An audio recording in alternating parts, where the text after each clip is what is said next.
What's the goal of birthing better in the skills? To cope, to manage, to deal with, to work through, to handle, to stay on top of, and feel in control. And what are we trying to do that for? Because we can experience pain, or we can have people do things to us and around us that we don't like. And we're going to talk also about how to recognize the 4 types of tension, how to soften inside, and then some of the soft skills, like how to stay in the now. And one of the more really practical skills, how we divided every contraction into 5 phases so that we could apply our skills in at least 4 of the 5 and guess which one we had the most difficulty with if a contraction peaks.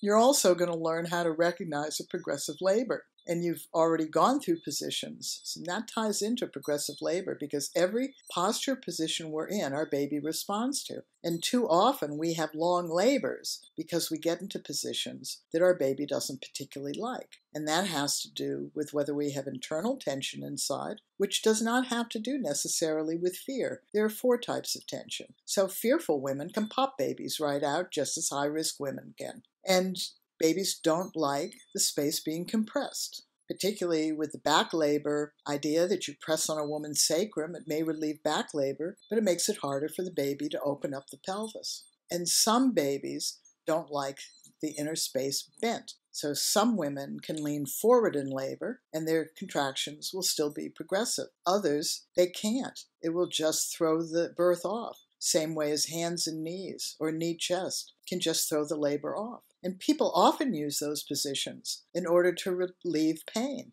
But really what it's doing is it's slowing the labor down. You want skills to deal with a progressive labor. And a progressive labor moves along. Every hour or 2, the contractions get longer, stronger, and closer together. And if they're not doing that, you need to look at the reasons why. And the handout of the 5 phases of contractions and the bell-shaped curve will give you those skills. In this lesson also is the vitally important internal work. Perineal massage only massages the slight amount of tissue between your vaginal opening and your rectum. Not enough. Your baby has to come down through the whole 3 inches of your vaginal tube. And your partner will learn how to do this. 80% of dads do. And you'll learn to do it yourself as well. You spend 5 minutes a day from 32 weeks. It can shorten second stage. You will recover from birth very, very quickly. It also helps with cervical dilation because if that part of your body around the tailbone and the bottom part of your sacrum or between your sit bones is tense, one of those 4 types of tension, that can delay the cervix from opening. So enjoy this lesson. It's chock-a-block of skills. Pick and choose what order you want to learn them.